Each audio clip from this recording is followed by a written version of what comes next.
The single leg balance might sound easy, but if you can get to 60 seconds, then you're doing really well, because it requires a lot of foot stability and hip stability that we often don't have, especially as we get into older age and we're less used to walking around without shoes, so our feet become dull to the sensitivity of balance, our hips and glutes are weaker.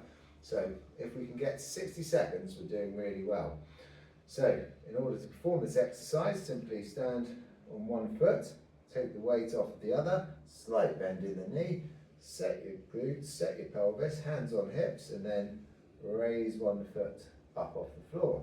So the aim is to go for that 60-second mark, but just hold for as long as you can. And you might find that you've got lots of movement in the foot as you make micro adjustments.